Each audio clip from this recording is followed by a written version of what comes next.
Hi everyone. Today I've been focusing on the sword fern. I'm just started this little project today, um, looking at sword ferns online, having lived around them my whole life. Got some source material quickly. This one's from like a forest collection agency, I think one of the schools. But anyway, use those to make these three images in Photoshop, which are overlays of the tilt brush brushes that you get when you export one of these sketches. So anyway, I go in here.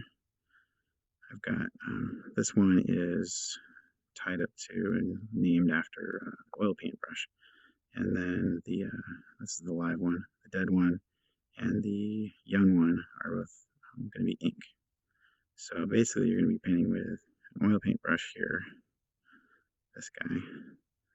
I just brought it over here so I can get an idea for size with that stroke. Basically, that's going to be your regular leaf.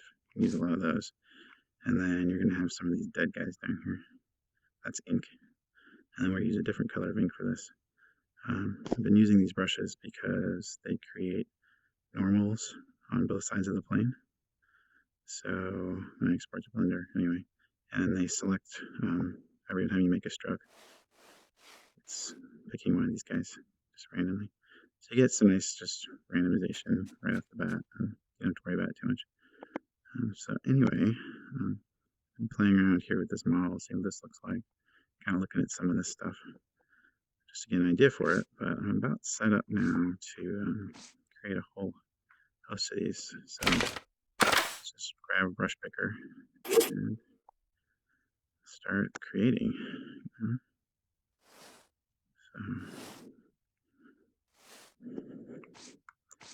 And I think the goal is going to be to just create these quickly. Always be looking for bad strokes on that. So those are staying the same. Sometimes you can lose your size, but anyway, that's your reference right there.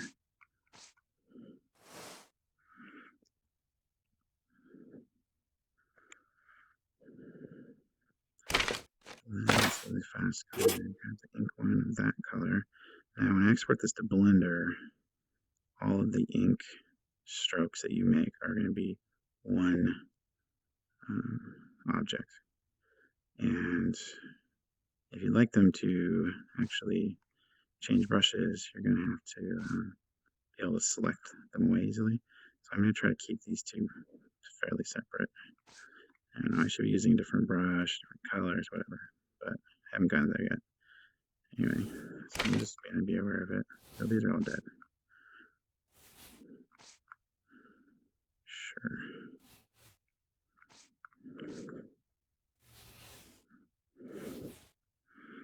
Those are probably going to be,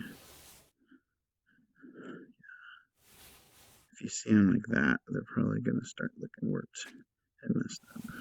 More of a smooth shot.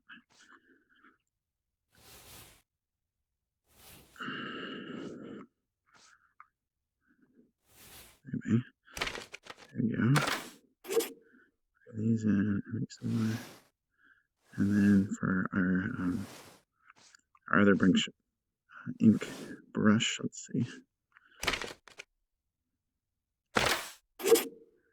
These are the young ones, and we're going to try to get them so they can be selected easily. I'm just thinking about that right now. And that size. Because the artwork's only actually going up to about there, about half. Anyway, I didn't want to worry about warping. As long as I get that about right.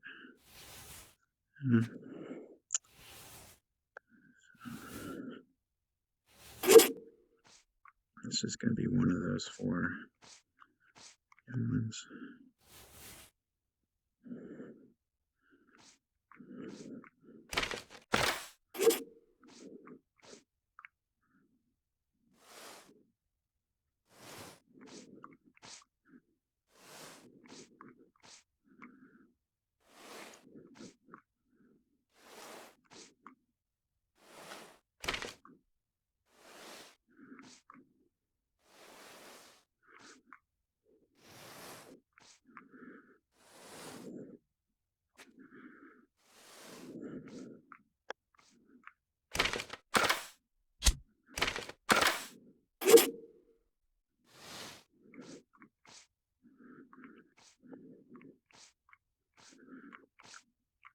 Now, when you're painting these guys, you really got to get it all the way around and look at it from all these angles, because you don't know which direction the viewer is going to be coming from.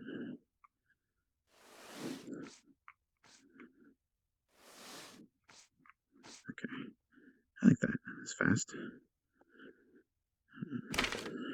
Should be good. So once you got something you're happy with, you can try replicating that out and making a bunch of them really fast. You saw how quickly that went. A lot of the work already happened here, and as long as you keep it random enough, the eye won't really see it. It'll create some models really quickly. So you can just make a feel of these in like the next hour. I'll have like 10 models. Then I can go into Blender and touch them up, switch out the materials, play around with some other stuff, just clean it up, and all of a sudden you got 10 nice models. If you rotate those models a little bit, then you've got enough variation that you're getting pretty random at that point. But anyway, they're just fast. So, alright, that is what it is. First you save it. Let's